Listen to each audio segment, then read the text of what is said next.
disciplines for success. What's at the core of achieving the good life? The major key to the good life. The major key is not in learning how to set goals. It is not in learning how to better manage your time. It is not in mastering the attributes of leadership. Every day in 1,000 different ways, we are trying to improve ourselves by learning how to do things. We spend a lifetime gathering knowledge in classrooms, in textbooks, in experiences. Now, if knowledge is power, if knowledge is the forerunner to success, then why do we fall short of our objectives? Why, in spite of all our knowledge and in spite of our collective experiences, do we find ourselves aimlessly wandering, settling for a life of existence rather than a life of substance? There may be many answers to this question. Your answers may be different than your associates or your spouses or your friends. While there may be many answers to this question, the fundamental answer is the absence of discipline. Applying all that we know. That's the key word, discipline. Self-discipline. We might add one more word here, consistent. Consistent self-discipline. It doesn't really matter how smart you are or how much you know if you don't use it. It doesn't really matter that you graduated magna cum laude if you're stuck in a low-paying job. It doesn't really matter if you attended every seminar that comes to town if you don't apply what you've learned. Better than knowledge is applied knowledge. And once we've applied our knowledge, we must study the results of that process. Apply our knowledge, study the results. Refine our approach. Finally, by trying and observing and refining and trying again, our knowledge will inevitably produce worthy results, admirable results. And with the joy and results of our efforts, we continue to apply, to learn, to observe, to fuel our ambition with the positive reinforcement of continued progress. Pretty soon, we'll find that we're swept into a spiral of achievement, a vertical rise to success. And the ecstasy of that total experience makes for a life of triumph over tragedy, dullness, and mediocrity. But for this whole process to work for us, we must first master the art of discipline, self-discipline, consistent self-discipline. It takes consistent self-discipline to master the art of setting goals, to master the art of time management, to master the art of leadership, to master the art of parenting and relationships. If we don't make consistent self-discipline part of our daily lives, the results we seek will be sporadic and elusive. It takes a consistent effort to truly manage our valuable time, or we'll be consistently frustrated. Our time will be eaten up by others whose demands are stronger than our own. It takes discipline to conquer the nagging voices in our minds, the fear of failure, the fear of success, the fear of poverty, the fear of a broken heart. It takes discipline to keep trying when that nagging voice within us brings up the possibility of failure. It takes discipline to admit our errors and recognize our limitations. The voice of the human ego speaks to all of us. Sometimes the voice of ego says that we should magnify our value beyond our results. It leads us to exaggerate, to not be totally honest. It takes discipline to be totally honest, both with ourselves and with others. Be certain of one thing: every exaggeration of the truth, once detected by others, destroys our credibility and makes all that we say and do suspect. As soon as a business colleague figures out that we tend to exaggerate, guess what? They'll always think we exaggerate, and they'll never quite hold us in the same regard again. Never. The tendency to exaggerate, distort, or even withhold the truth is an inherent part of all of us. It starts when we're kids. Johnny says, "I didn't do it. I didn't do it." Well, maybe Johnny didn't do it, but he probably had something to do with it. And then it continues when we're adults. exaggerating the benefits of a product to make a sale, exaggerating our net worth to impress old friends, exaggerating how close we are to closing a deal to impress the boss. And only an all-out, disciplined assault can overcome this tendency.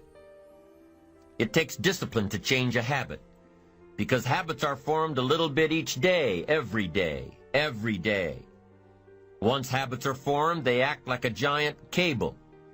They act like a nearly unbreakable instinct that only long-term disciplined activity can change. We must unweave every strand of the cable of habits slowly and methodically until the cable that once held us in bondage becomes nothing more than scattered strands of wire. It takes the consistent application of a new discipline, a more desirable one to overcome one which is less desirable. It takes discipline to plan. It takes discipline to execute our plan. It takes discipline to look with full objectivity at the results of our applied plan. And it takes discipline to change either our plan or our method of executing that plan if the results are poor. It takes discipline to be firm when the world throws opinions at our feet. It takes discipline to ponder the value of someone else's opinion when our pride and our arrogance leads us to believe that we are the only ones with the answers. With this consistent discipline applied to every area of our lives, we can discover untold miracles and uncover unique possibilities and opportunities. Now, if discipline is the key word and if discipline is the key action, then what exactly is discipline? One good answer might be that discipline is a constant human awareness of the need for action and a conscious act by us to implement that action. Discipline is an awareness of the constant need for action and a conscious act to implement that action. If our awareness and our implementations occur at the same time, then we begin a valued sequence of disciplined activity. Now, here's the other side of discipline. If there's considerable time that passes between the moment of awareness and the time of our implementation, then that is called procrastination. Procrastination, doing it tomorrow instead of today. Procrastination, an almost exact opposite of discipline. The voice within us says, get it done. Discipline then says, do it now. Do it to the best of your ability, today, tomorrow, and always, until finally the worthy deed becomes instinctive. Procrastination says later, tomorrow, whenever I get a chance. Procrastination also says do what is necessary to get by or to impress others. Do what you can, but not what you must. In every circumstance we face, we are constantly presented with these two choices. Do it now or do it later. Discipline and procrastination. A choice between a disciplined existence bearing the fruit of achievement and contentment or procrastination, the easy life for which the future will bear no fruit, only the bare branches of mediocrity. The rewards of a disciplined life are great, but they're often delayed until some time in the future. The rewards for the lack of discipline are immediate, but they are minor in comparison to the immeasurable rewards of consistent self-discipline. An immediate reward for lack of discipline is a fun day at the beach. A future reward of discipline is owning the beach. For most, we choose today's pleasure rather than tomorrow's fortune. So how can you get rid of the easy distractions? How can you keep your mind on what you're trying to do? How can you keep an attitude of doing it all and doing it now? How can you make the choice of discipline over procrastination? How can you stay focused on your ambitions? How can you avoid conversations at the water cooler? You can keep your focus on your work. You can get it done today instead of tomorrow. You've got to really work on your consistent self-discipline on a daily basis, or you'll find yourself distracted, distracted by negative thoughts, distracted by negative people, distracted by water cooler chatter, and pretty soon, depending on the type of people you've associated with, distracted by your doubts within yourself. Never underestimate the power of influence and associations, and never underestimate the power of your own consistent self-discipline. Now let's take a closer look at discipline, at the 3 steps to becoming disciplined. First, true discipline is not the easiest option. Most people would rather sleep until 10 o'clock than get up at 6. It's easier to go to bed late, sleep late, show up late, leave early. It's easier not to read. It's easier to turn on the television than to open a book. It's easier to do just enough than to do it all. Waiting is always easier than acting. Trying is always easier than doing.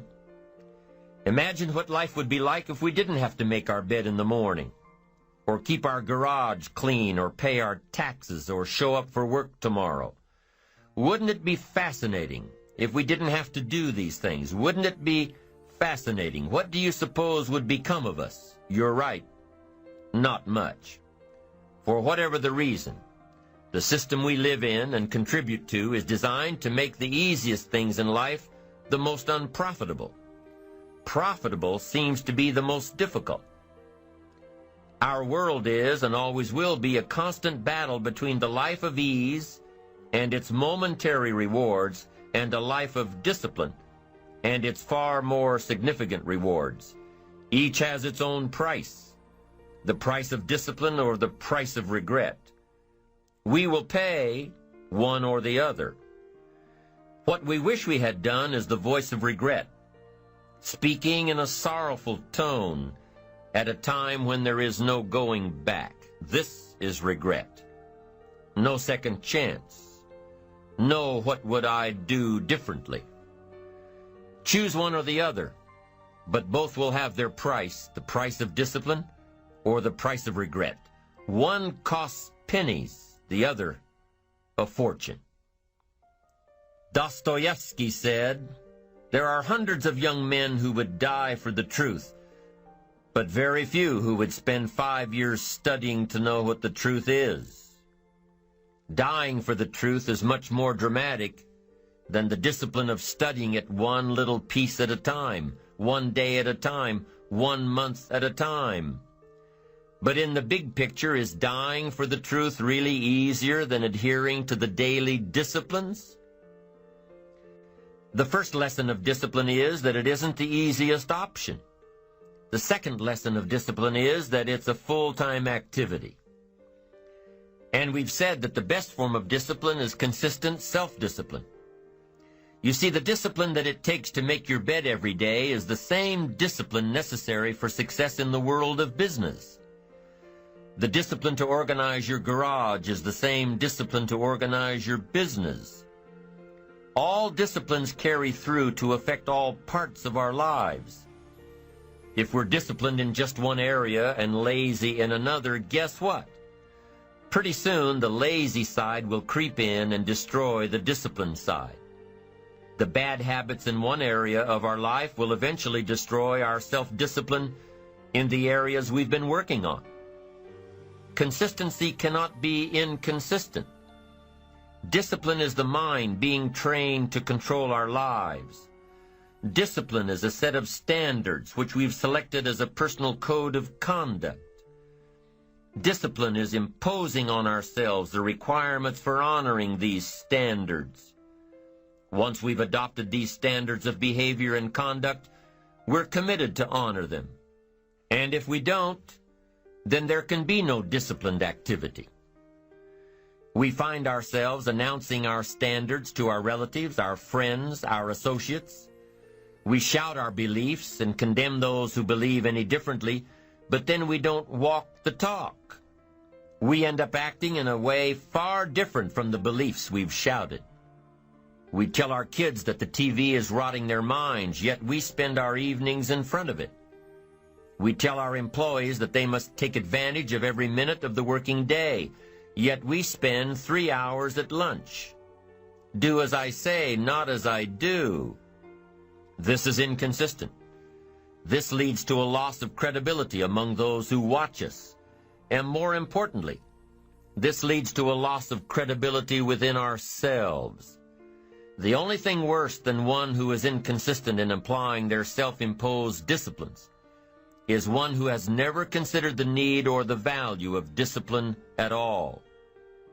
These people seem to wander aimlessly, changing procedures, changing standards, changing loyalties, and shifting frequently from one commitment to another, leaving behind a trail of broken friendships, unfinished projects, and unfulfilled promises, all because of a discipline that was either non-existent or imposed so infrequently that it was ineffective.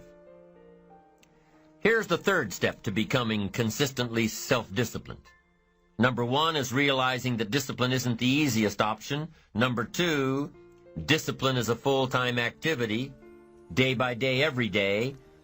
And the third step to becoming self-disciplined is really a philosophy that holds one of life's unique promises.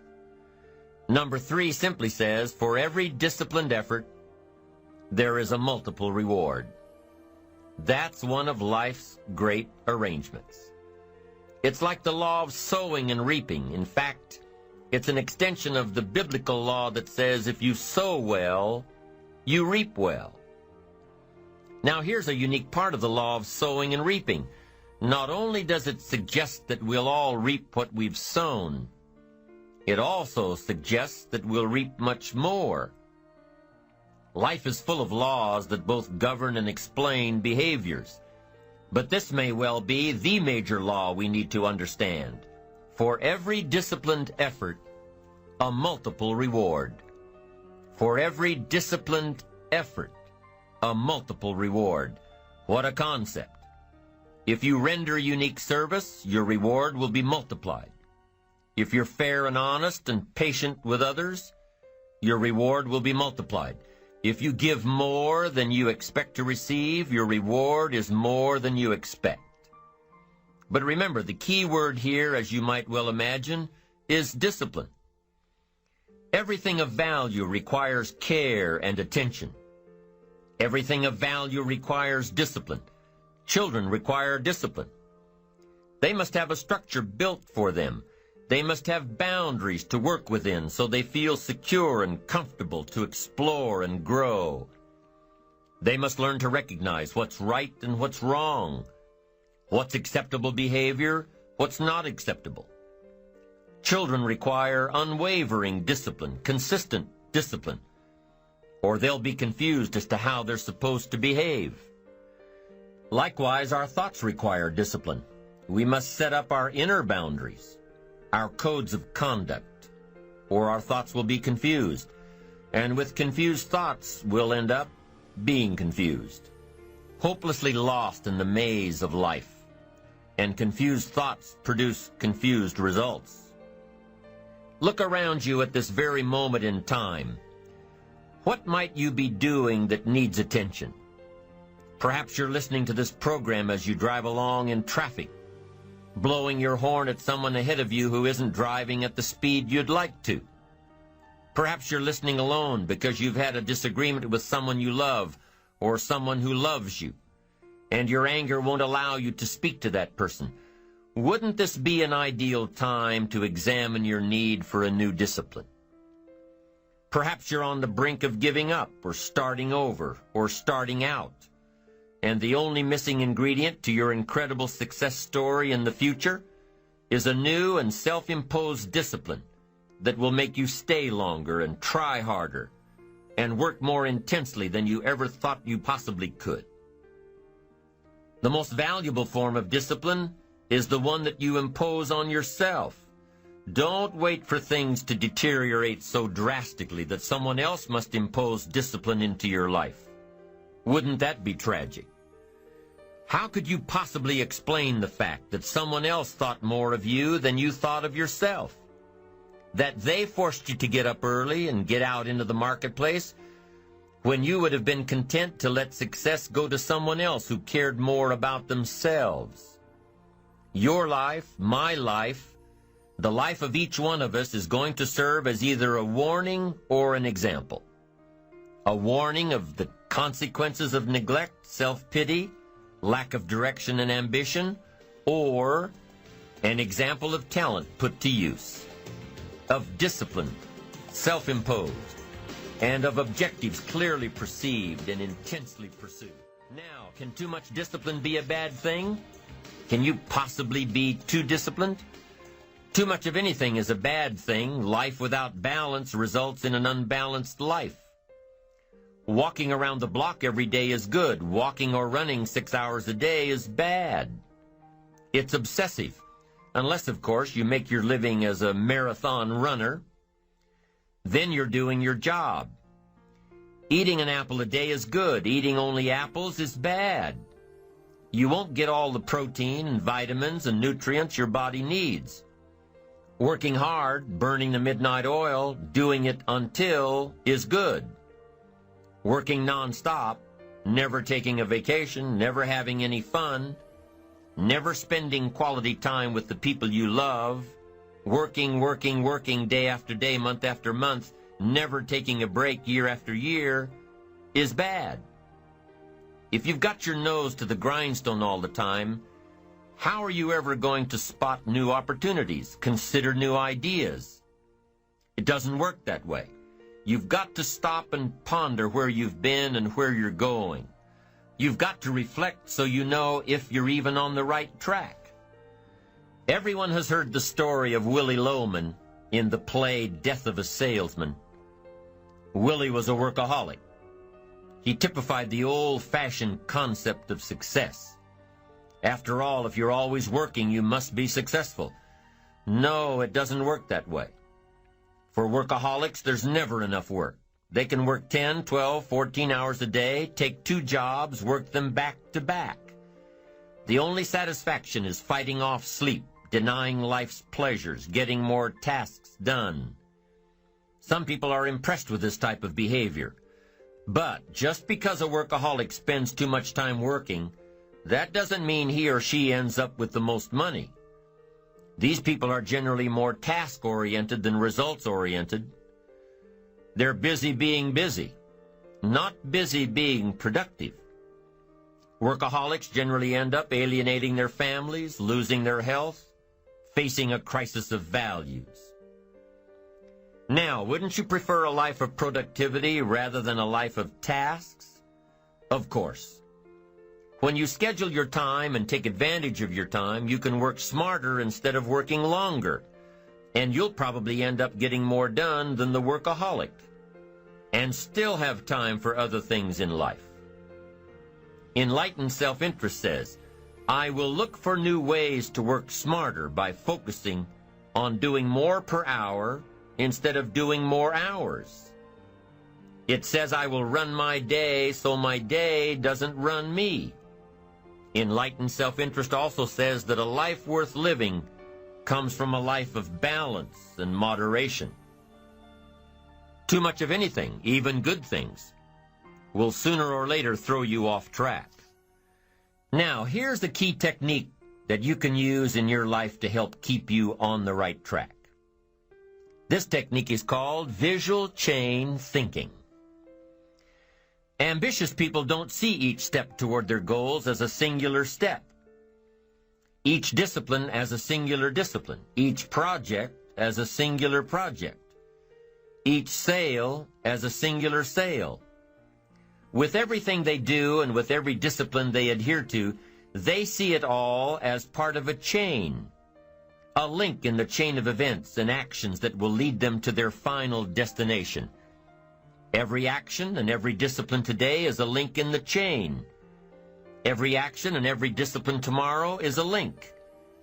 Every action and every discipline in the future is a link.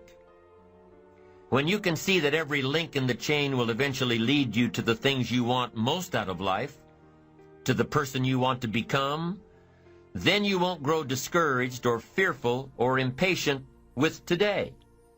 When you can see where you're going through visual chain thinking, even on the toughest days, you'll keep building your ambition by knowing where you're going, not just where you are today.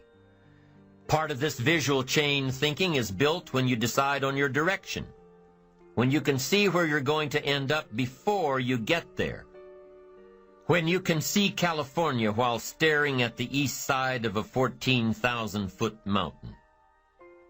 And building your visual chain of thought begins when you have well-defined plans for your career, your family activities, your investments, and your health.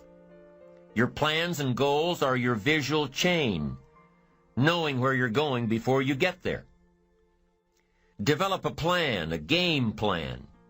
It's ironic how we all understand the importance of mapping out a strategy for a football game or a basketball game. Not one professional team in the world begins a game without a complete strategy. But few of us take the time to map out a strategy for our lives, a game plan. But it's important. Here's the first rule for your game plan of life. Don't start your day until you have it finished. Don't begin your activities of the day until you know exactly what you plan to accomplish. Don't start your day until you have it planned, and do this every day.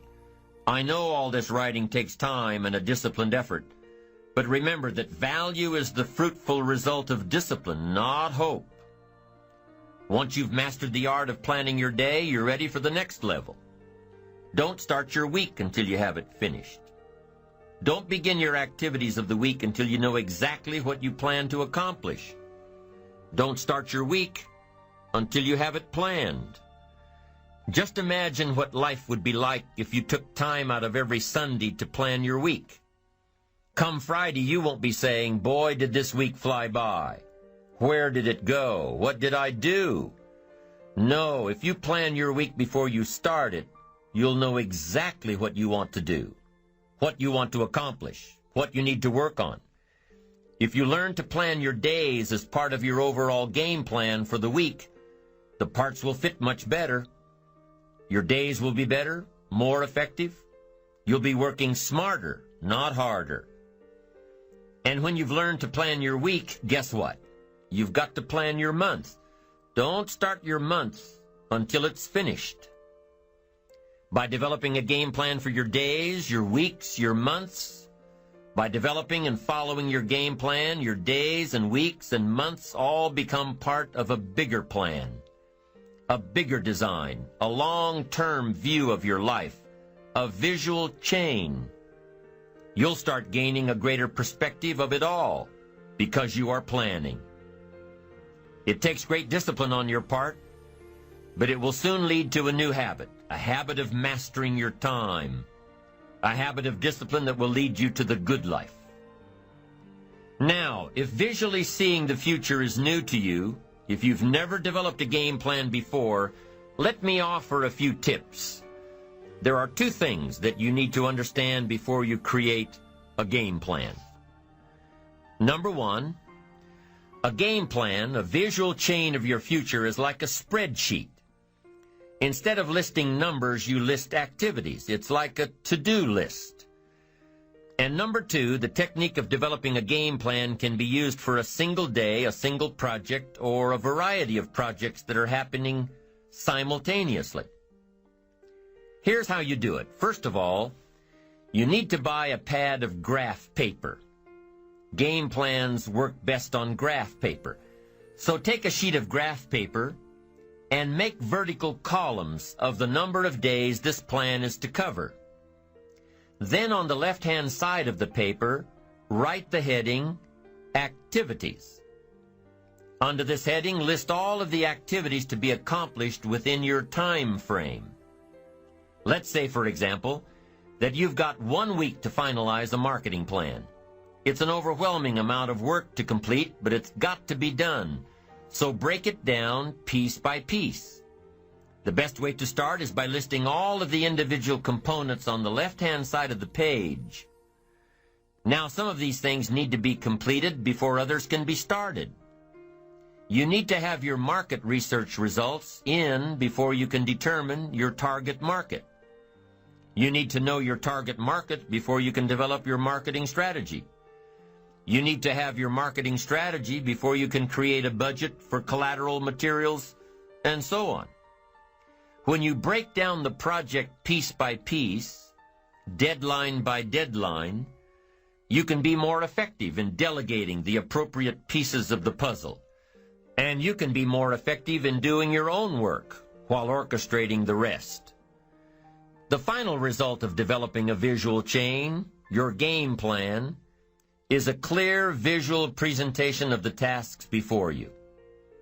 Keep your game plan in plain sight. Put it up in your office where you can easily look at it. Have a copy of it at home and tape it to the refrigerator. Keep a copy in your journal for quick reference. Your game plan will serve as a constant reminder of all that you need to do to get where you want to go. If you're doing all that you're scheduled to do, game plans are very rewarding. And the discipline of developing and following a game plan is exciting.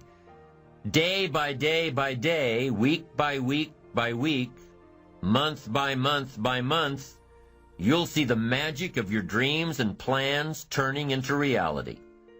It's an incredible feeling of being in charge of your life, your surroundings, your future. It's like creating a work of art on the biggest canvas imaginable. It's creative. It's beautiful. This is powerful stuff, to dream a dream, plan for the dream, and then to watch your dream turn into reality. And what's really powerful about creating game plans is that you can see your future right before your eyes.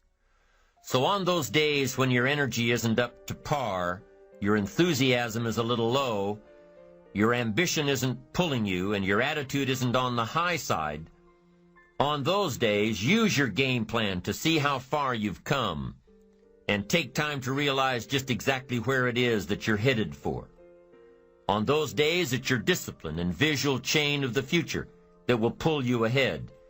It can't possibly set you back. It'll pull you ahead. Develop a game plan for your life and make sure that it includes more than work projects. Make sure that your game plan includes time for recreation, time for reflection, time for exercise, time for health, time for spirituality. Let's say you've developed your plan and you've penciled in writing a report from 9 a.m. to 10 a.m. Well, what if you don't do your best report writing this early in the morning? What if you do this kind of work best at 3 in the afternoon? Then juggle your projects around a little. Know yourself well enough to know what you do best at different times of the day, of the week, of the month.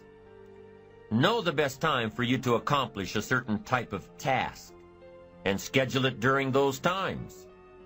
You have to work with your game plan in order for it to best work for you, and you have to maintain the discipline of working your plan until what? Until you've got it down. In the end, it is your own discipline that acts as the magic catalyst to give substance and depth to your ambition, to achieve your own plans and dreams, to have what you want to have, and to become what you want to become. Your consistent self-discipline is the magic catalyst. The ultimate question cannot be whether you are going to make the fundamental disciplines your own. The ultimate question is when. With the intense and consistent application of worthy disciplines, we have the individual and collective capacity to change ourselves, our incomes, our attitudes, our lifestyles, and our effect on other people. We can change opinions, we can change leadership, we can even change the direction of our nation. We have the chance, we have the capacity, we have the answers, and we have the ability.